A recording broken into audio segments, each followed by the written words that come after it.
Good evening, my colleagues. The Committee of the Whole is back in order. I'd like to recognize Speaker Tina Munoz-Barnes first. Mr. Chair, and thank you for giving me this opportunity to speak. And at this time, I'd just like to make an announcement to our colleagues and to our listening audience that early this morning, we heard the news from family members that the passing of former Speaker Don Parkinson, who was in the Guam Legislature as a public servant from the 17th Guam Legislature to the 23rd. And he was a man who continuously fought for unemployment, insurance, and lower utility rates. But more importantly, he was a visionary and advocated for Guam's economic stability. So at this time, Mr. Chair, I'd like to ask my colleagues to join me in a moment of silence to pray on his passing and to extend our condolences to his wife, Marina, and his children, who we know that his son and daughter are here on Guam. So at this time, please, for a moment of silence, if we can all stand.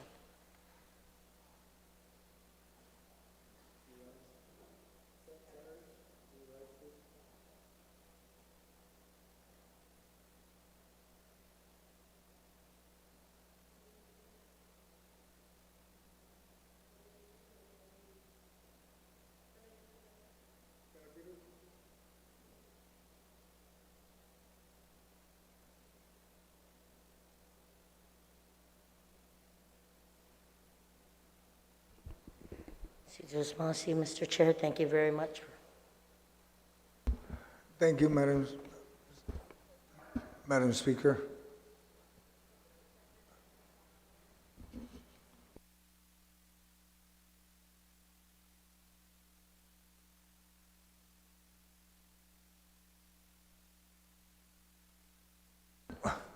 Senator Clint. Thank you, Mr. Chair. Notwithstanding Section 1.02C3 of the Standing Rules, I move to allow this session to continue as the body deems necessary. Are there any objection? No objection. There being none, motion passes. I know, Senator Therese, I'll recognize you, but I'll finish with Senator Clint, okay? And then we'll make the corrections that needs to be made. Senator Clint? Thank you, Mr. Chair. Notwithstanding the House rules, I move to accept Bill number 282-35 LS as substituted and amended by the Committee on General Government Operations, Appropriations, and Housing.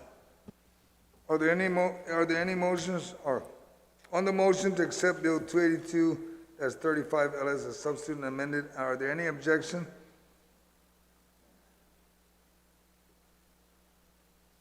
Senator Therese? Yes, I think there needs to be a correction on the public defender's page. Yes, ma'am. Thank you. Okay, we will address that after, well, at least accept the substitute as amended, and then we will address that, ma'am. There being none, motion passes. Senator Clint? Thank you, Mr. Chair. I move that we allow for some discussion on the bill. All right. Continue. There are a few technical amendments that need to be made that were caught during the final review of the bill. I have an amendment to proffer. Yes, sir. This is for lines 1 through 2 of page 108 to amend section 3A of chapter 8 of the bill to read, A, each mayor's office may receive up to the sum of $20,000 during fiscal year 2021. Does any of my colleagues would like to discuss that motion?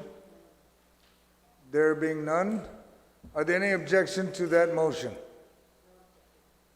There being none, motion passes. Senator Therese, you wanted to address, we want to make sure that we get that thing corrected, whatever needs to be corrected in the bill, please. If you can please tell us which page it's on. I think that's page 106. My colleagues, page 106, we want to make sure that whatever we're, what is the correction, ma'am, that you see that we need to correct? So we make sure everything's in order. It looks like it's missing one of the floor amendments that said the unexpended balance of the appropriation from Section 2 of Chapter 4 of Public Law 35-36 in fiscal year 2020 shall be available to the Public Defender Service Corporation and alternate public defender until fully expended. Ma'am, I have a hard copy, and it's showing on section 4 exactly what you just read. Oh, okay.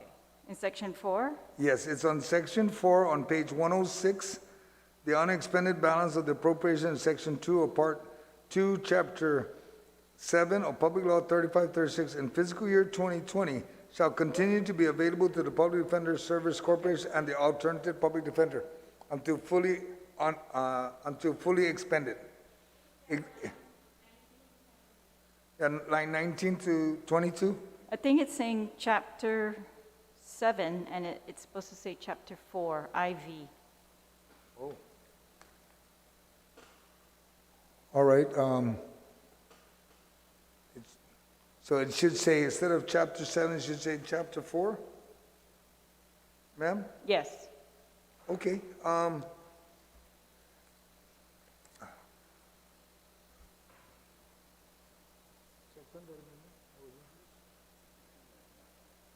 okay, OFB is checking it right now, exactly, so we make sure that we're correct.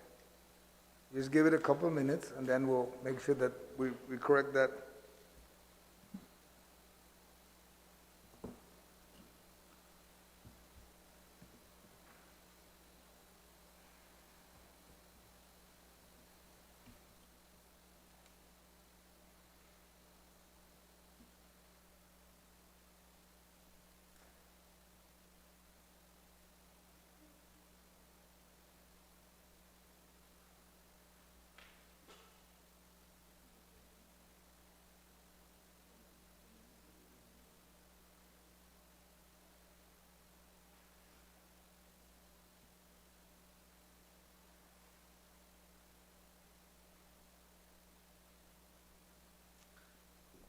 We'll just take a quick recess, and we'll contact legal to make sure we can close this loop as fast as possible. Thank you, my colleagues.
My colleagues, the Committee of the Whole is back in order.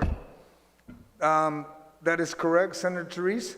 OFB has confirmed that that's a technical error, and they're going to correct it.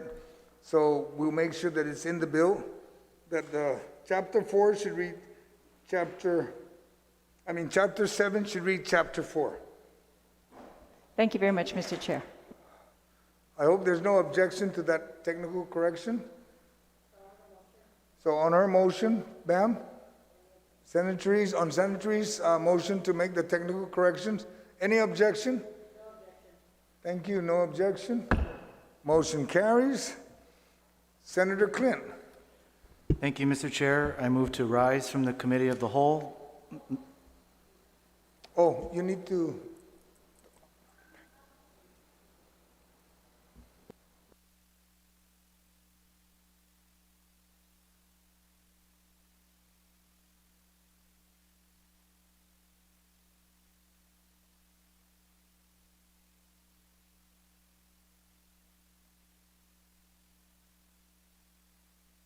a point of inquiry about the grand total. It increased from the original amended bill. Is there explanation for that? Well, Steve, if you can answer that, a grand total? There was a change? Grand total. Grand total in terms of the budget bill, or grand total based on, are you talking about judiciary or public defender? Page 7.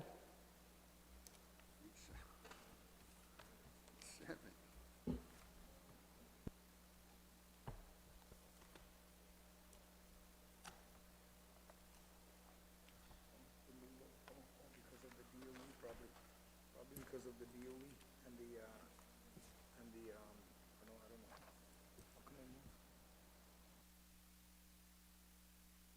know.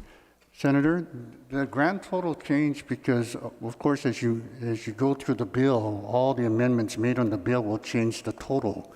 In the case of the final total, remember at the end we made adjustments for the bonds? So that those two increases will automatically, of course, change the total in categories. But the bottom line did not change. Okay? Okay, thank you. All right, Senator Clint, if you continue on, please. Thank you, Mr. Chair. Notwithstanding the House rules, I move to rise from the Committee of the Whole with the recommendation that Bill Number 282-35 LS, as substituted and amended by the Committee on General Government Operations, Appropriations, and Housing, be placed in the third reading file. And Senator Clint, that would include, as also the additional amendments we did, cover the Yes, I can repeat it. you can just include it, please. Thank you, Mr. Chair. Notwithstanding the House rules, I move to rise from the Committee of the Whole with the recommendation that Bill Number 282-35 LS, as substituted and amended by the Committee on General Government Operations, Appropriations, and Housing, and as further amended in the Committee of the Whole, be placed in the third reading file. On the motion to accept Bill 282 as substituted and amended, are there any objections? There being none, the motion carries. We stand in recess.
Emina 85 na legislature in Guahan is back from recess at this time. I will acknowledge Oversight Chair of OP, Senator Josan Augustine. You are recognized.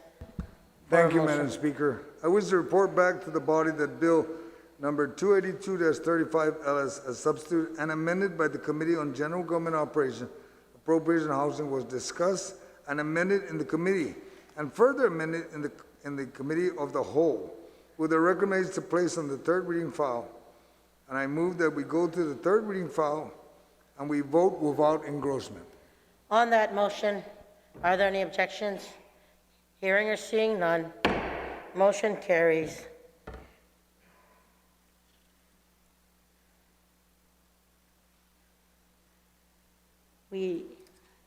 Madam Clerk.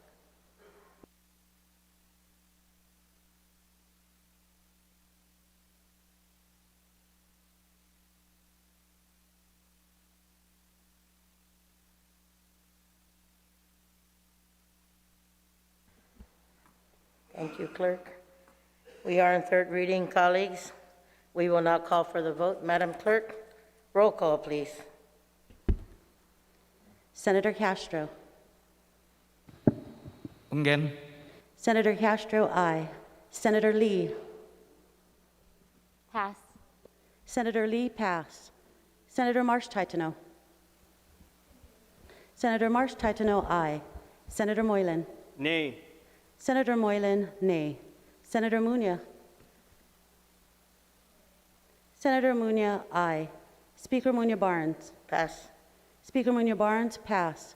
Vice Speaker Nelson. Vice Speaker Nelson, aye. Senator Perez. Pass. Senator Perez, pass. Senator Rogel. Aye. Senator Rogel, aye. Senator San Augustine. Senator San Augustine, aye. Senator Shelton. Pass. Senator Shelton, pass. Senator Titagui.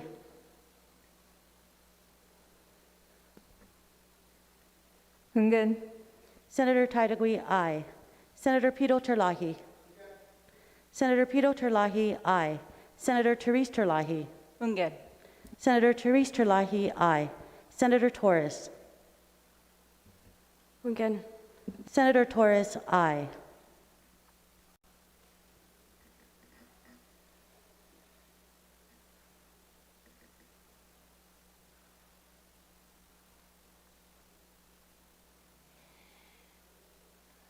Senator Lee.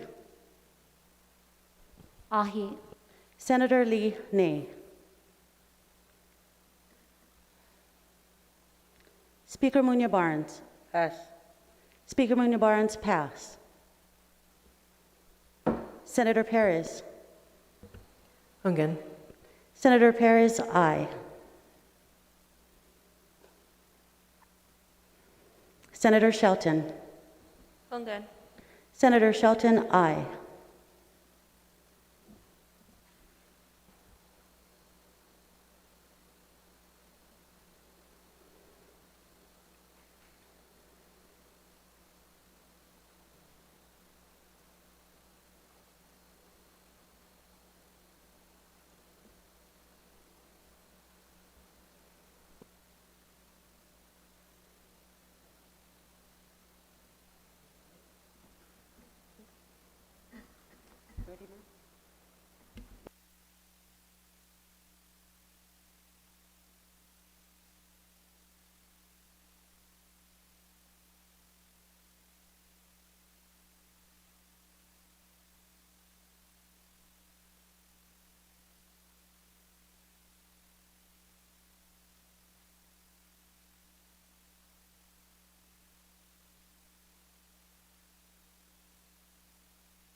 Speaker Munya Barnes.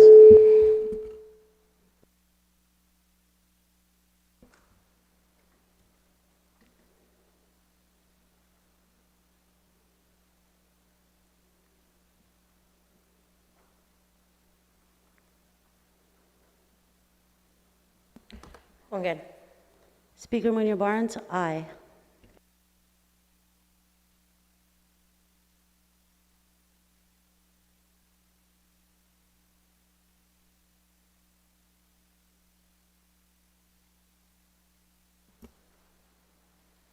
Colleagues, Bill number 282-35LS received 13 ayes and 2 nays. Bill number 285-35LS is duly passed by this body. Colleagues, we are now in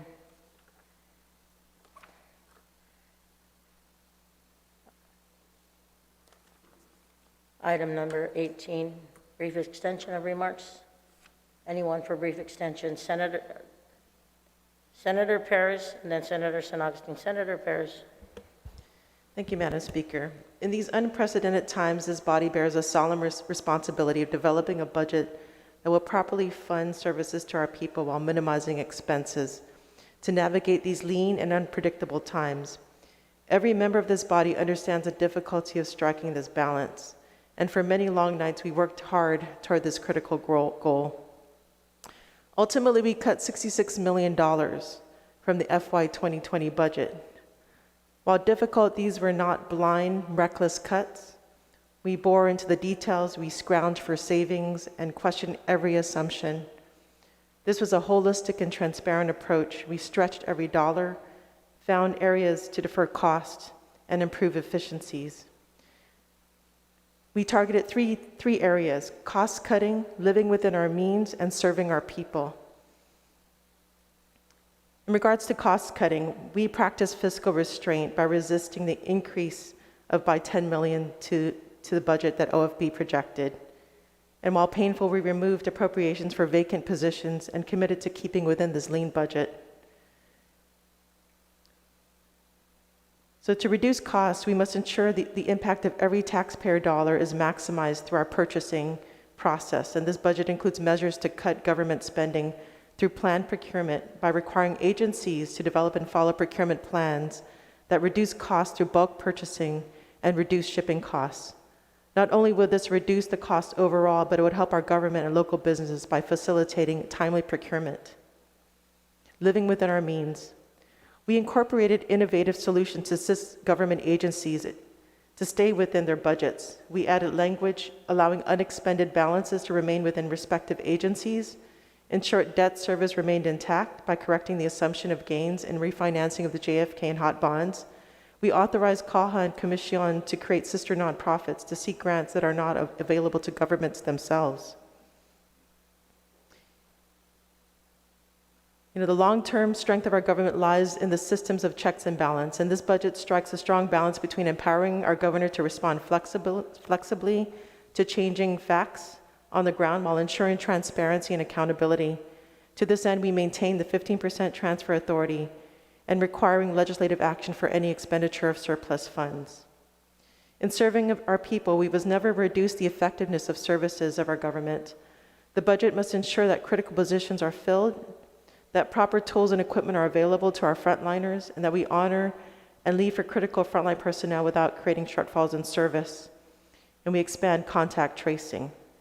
We also increased measures to rebuild Simon Sanchez and worked hard to find money to cover the $13 million shortfall, which we still need to make up. This budget serves our community by continuing to employ current public servants. By doing so, we ensure the breadwinners for thousands of local families are properly paid as they continue serving our people, which in turn fuels the economy and allows critical public services. Public accountability is essential in every action we take. While I'm disappointed in the rating of the Recycling Revolving Fund, the public will now have the additional opportunities for transparency. When the G3 initiative provides a proper budget and documentation to Guam EPA for approval of expenses in accordance with the Recycling Revolving Fund rules and regulations. With regards to other revolving funds, we authorize appropriations in a proper, transparent manner as well. We must do all we can to avoid further unexpected fiscal realignments that hurt our people. We have worked hard to develop a budget based on the best available information, but many variables are still unknown. As such, we cannot be complacent. We must continue to practice oversight and beseech our agencies to continuously assist in finding additional cost-cutting measures. And I commit to continuing the fight to find ways to expand our economy. Our community is hurting. Families are struggling. and thousands of lost jobs. And this growing pandemic threatens the lives of our loved ones. By all accounts, the road to recovery will be long, but we must act swift. And I believe this budget is a good step forward. I thank my colleagues for the hard work that they put in this past month. And I look forward to collaborating with our people in the coming months. This is Masi.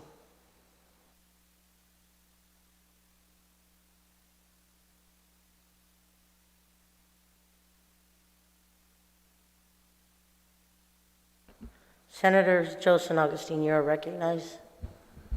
Thank you, Madam Speaker. First of all, I want to thank every one of my colleagues for their support and input in coming to a consensus as a whole, given our current unpredictable economic crisis, in presenting the Governor of Guam a budget as mandated by law for FY2021.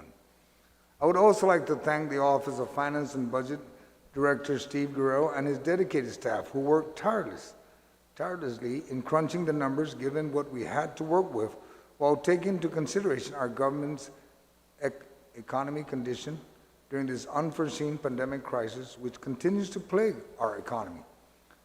To each of our support staff of our senatorial office, our legislative clerk, and legal team, for your work behind the scenes to include long evenings while we're in committee hearing. Madam Speaker, I'd like to request at this time a 1-minute silence in prayer for members of our legislative employees who are affected by the COVID-19 virus for a speedy recovery and the Lord's blessing that one of our colleagues was able to overcome this virus. Just 1 minute, please.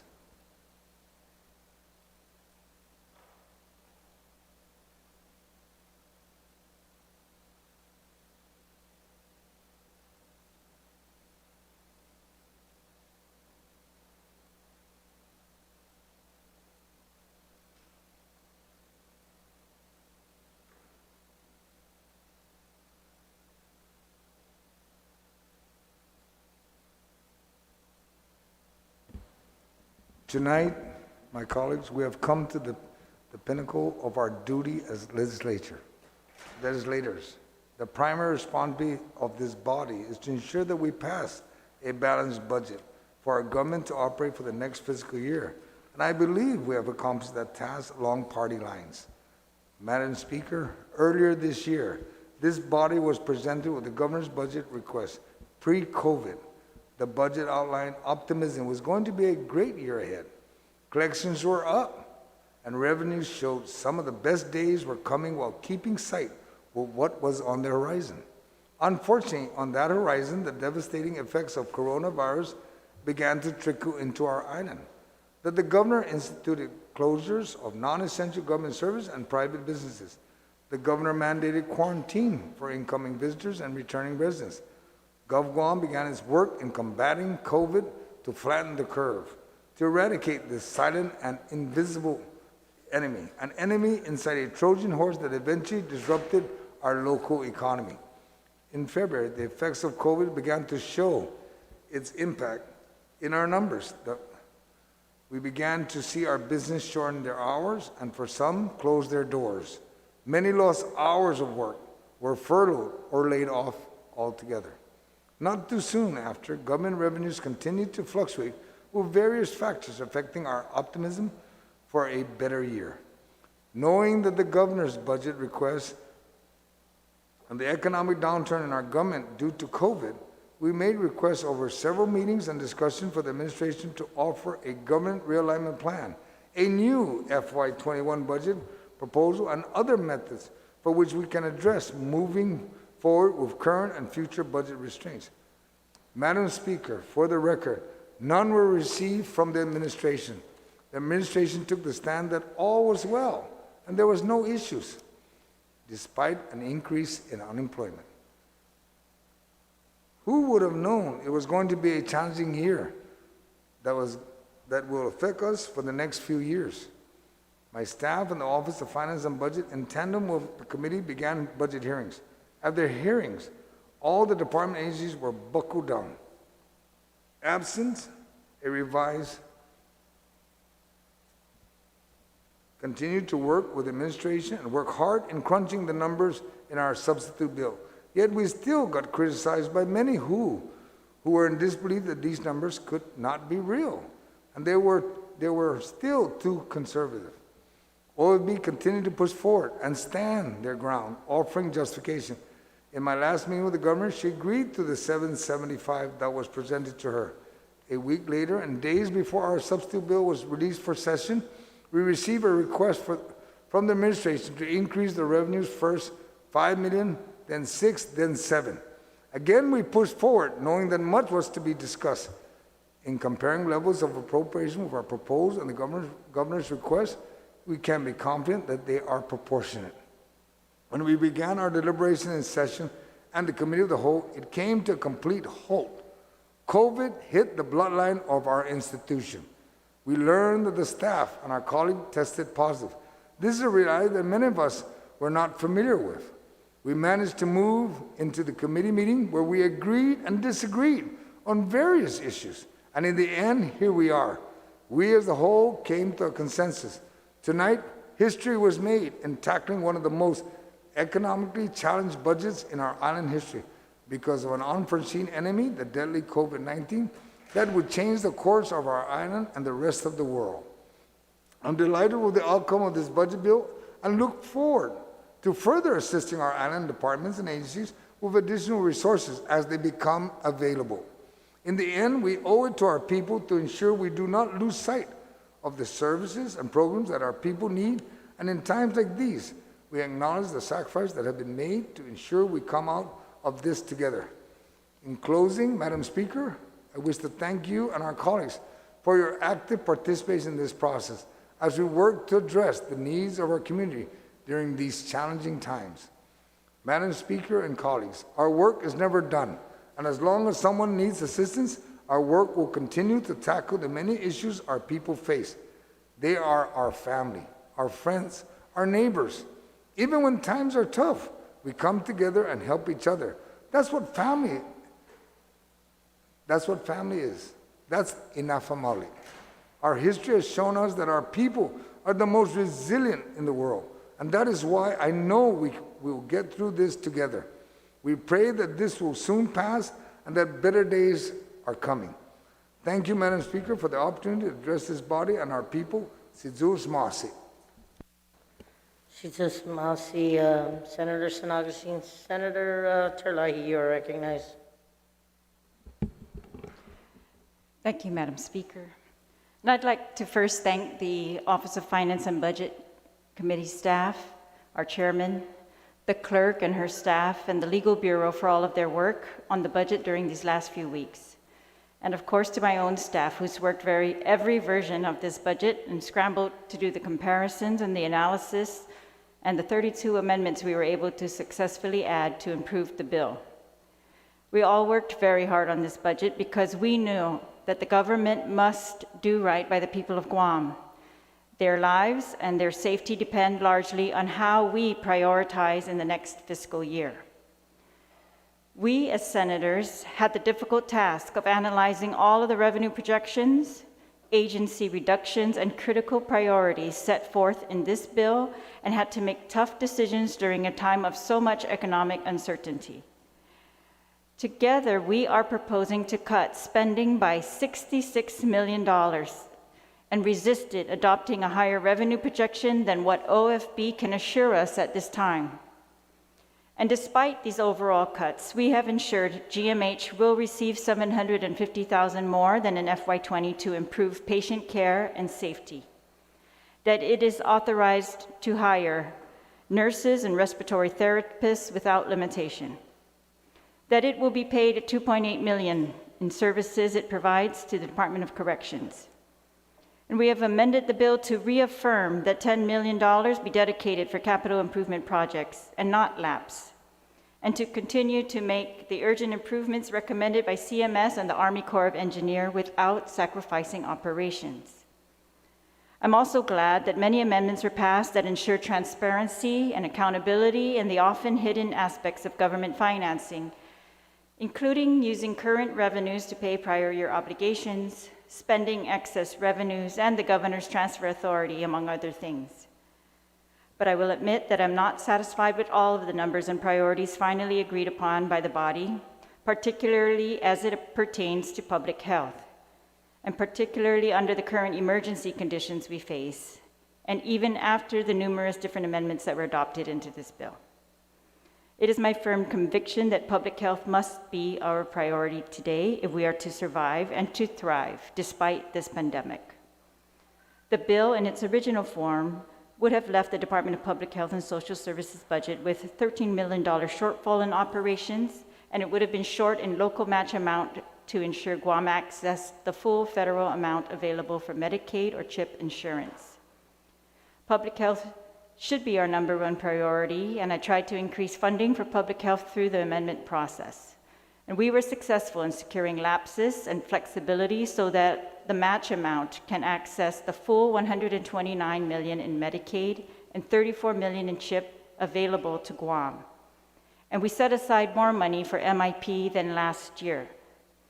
And these are all safety nets that we need at this point in time when people are losing access to health care due to layoffs in unprecedented numbers. We dedicated additional Healthy Futures Fund monies that are trending to come in excess this fiscal year to public health operations. My colleagues did move an additional $1 million over to operations, and we removed some of the earmarks in public health budgets so that there's some discretion to deal with the remaining operations shortfall.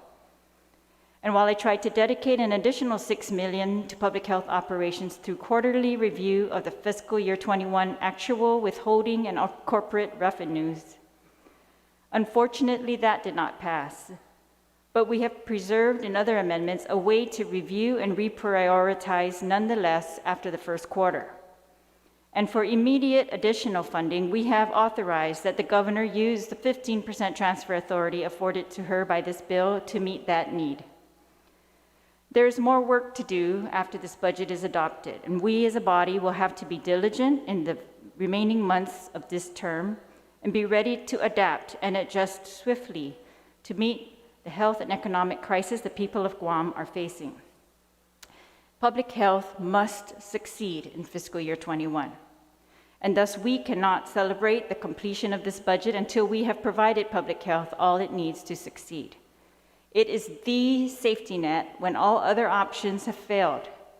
It must succeed in rapid tracing and isolating the COVID virus, in inspection of businesses and guidelines for safe opening of businesses in our new economy, in providing childcare so parents can work, and safe guidelines for schools, in the prevention of the diseases that are killing our people too early, such as cancer and diabetes. And it must succeed as the safety net when all other possibilities have failed, in community health centers, health insurance for all, food for families and children who have lost their income while we struggle to contain this virus. For public health and all agencies to succeed despite the cuts, we must wisely use the transparency and flexibility tools provided to us by this bill, as a legislature and as a government, to act swiftly and focused and to work together for all of our community who are counting on us. Thank you, Madam Speaker. You're welcome, Senator Therese. Senator Tello, you are recognized, Minority Leader.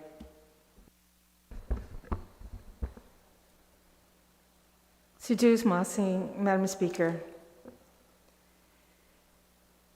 I'd like to thank the people of Guam for paying close attention to our budget deliberation these past few weeks, and ask that they continue to watch and share their comments and concerns with us.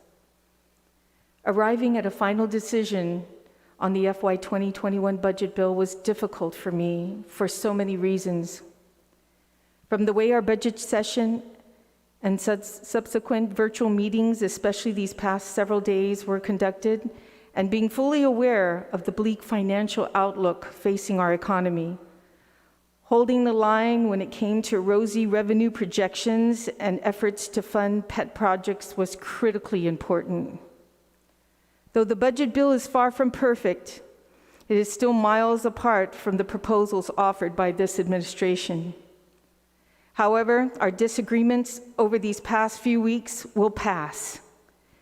And in the meantime, And as a community, we all need to come together and share in the responsibility of keeping our island safe and healthy.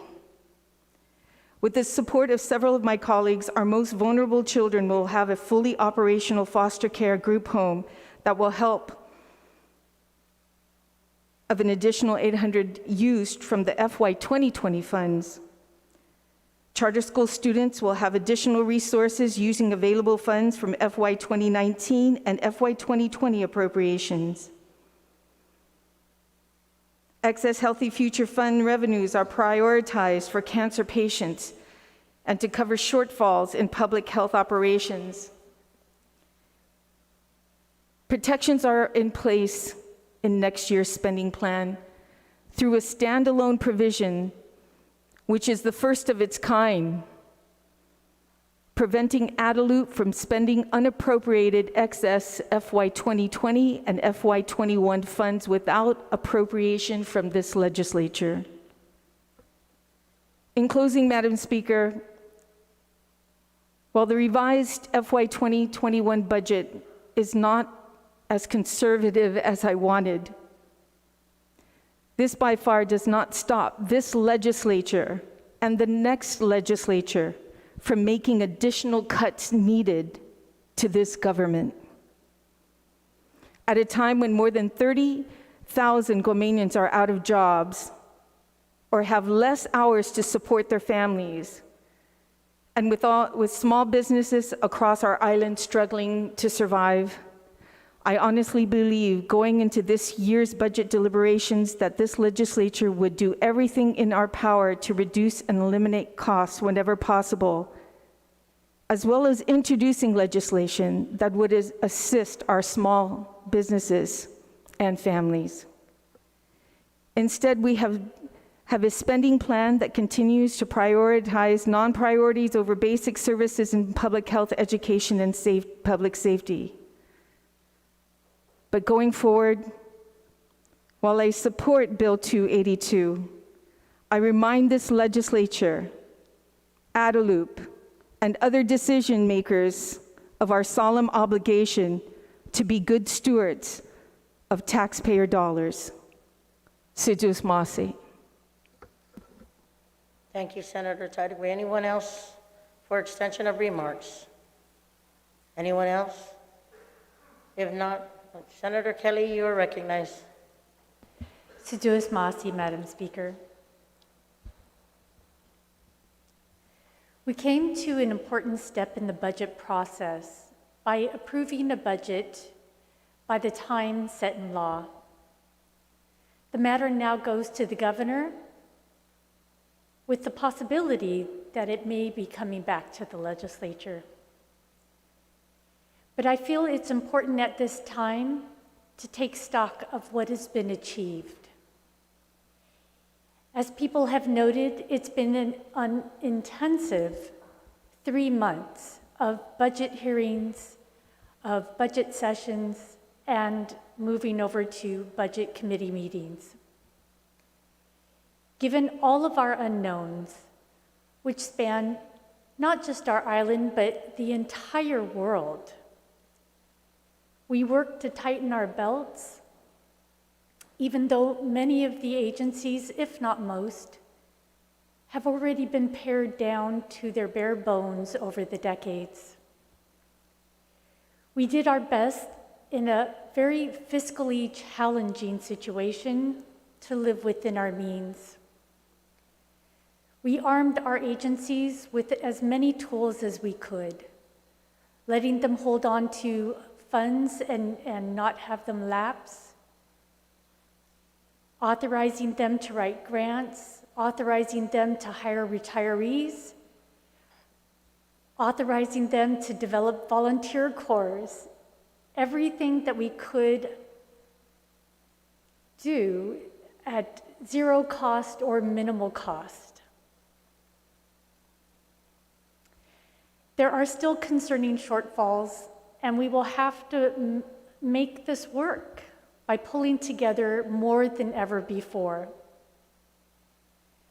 I came to this office on the promise that in addition to supporting health, education, and safety, which every single one of us must do, that I would also look out for other parts of our community's needs that are often overlooked or pushed aside.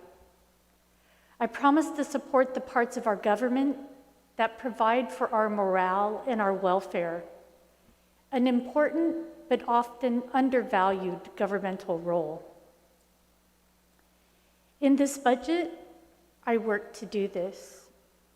In addition to supporting avenues for additional monies for our healthcare and education, strengthening GPD and the Office of the Attorney General and the Public Defender, and more.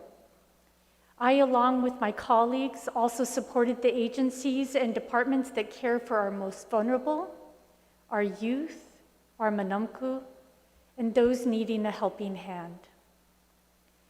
I work to ensure that agencies that are at the soul of our community were able to survive, to continue to lift us up, inspire us, give us something to aspire to, ground us in who we are, and remind us of the value of each other and our community as a whole. If there is a time that we need this, it is now, during this time of COVID-19. We've heard that as we go through this pandemic, social ills will amplify. Crime will likely increase, domestic abuse will rise, and the same goes for our other social problems. Studies show that caring for the soul of our community are some of our strongest tools in combating these social ills, of turning lives around and of making a difference. I am both humbled and proud to have advocated for the ability of these agencies to continue to make a difference in the quality of our lives and to be an important part of our economic recovery, as visitors will be looking for an authentic experience and a culturally rich set of experiences. I thank my colleagues for their support in all of these endeavors, and I pray for the safety of us all as we weather this pandemic. Thank you, Senator Marsh. Anyone else for extension of remarks? At this time, Senator Amanda, Legislative Secretary, I will recognize you at this time. Thank you, Madam Speaker. Notwithstanding the House rules, I move to go back to motions. On that motion, are there any objections to revert back to motions? If not, motion carries. Senator Amanda, you are recognized, Legislative Secretary. Thank you very much, Madam Speaker. I move to place Bill number 392-35 LS, an act to amend Public Law 35-94 relative to clarifying and refining eligibility, application, and funding regulations for the Edzuda Imengafa Help for Families program.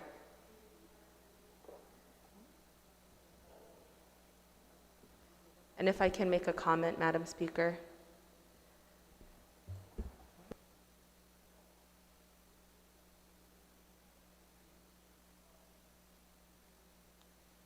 There has been a motion to put Bill number 392-35 LS. Yes, Senator San Augustine, do you have a point of information on that?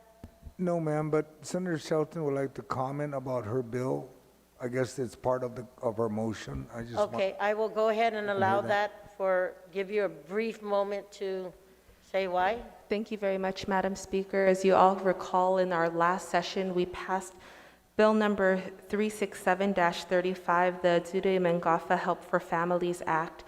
Since that time, the Department of Revenue and Taxation has promulgated the rules and regulations for the program. So my next motion will also be to move the rules and regs onto the agenda. And this is a bill, 392 is a bill proffered at the request of the Department of Revenue and Taxation to tighten things up and to clarify eligibility requirements. And so, Madam Speaker, I ask that the body please support this this motion so that we can get this program up and running. As you recall, this is a $500 stimulus program for dependents.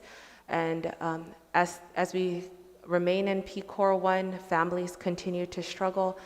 Jobs are still on hold. Many have not received the help that they need. And so I ask my colleagues to help me get this through so they can begin the program at Rev and Tax. On the motion to place, are there any objections? Is that an objection?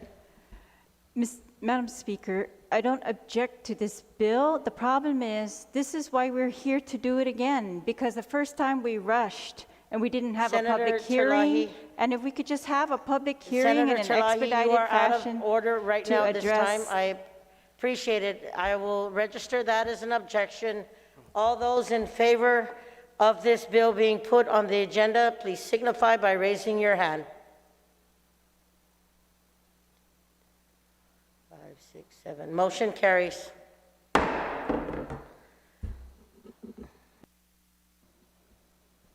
Senator Terlahi, you are Point of recognized. order, Madam Speaker. When we waived the 10 o'clock deadline to act on the budget. Senator Terlahi, did we waive it we to are act on on any motions right all now. Senator Terlahi. matters?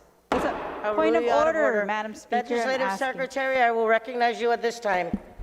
Thank you very much, Madam Speaker. I also move to place Bill number 393-35, which is an act to adopt rules and regulations for the Dzude Mengafa Help for Families program pursuant to Public Law 35-94 onto the session agenda.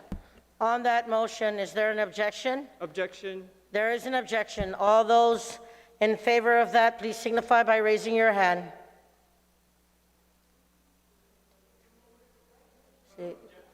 Yes, I called the objection, Senator Moylan. I'm calling for the vote now. Did you raise your hand to put 3? To object, Madam Yes, Speaker. yes, I Okay. did register. No, not to object. All right. You objected. I'm calling for the vote now, Senator Moylan. So all those in favor of placing Bill 393-35 Ellis on the session agenda, please raise your hands so I can get the vote count. 3, 4, 5, 6, 7. Motion carries.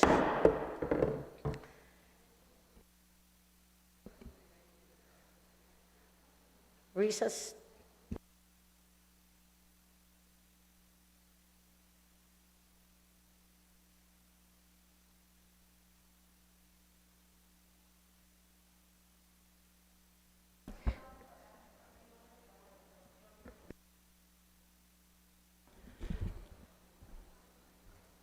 Vice Speaker Nelson, you are recognized. Thank you, Madam Speaker. I'd like to make a motion that we recess till Wednesday at 9 a.m. Thank you. On that motion, we are recessed at 9.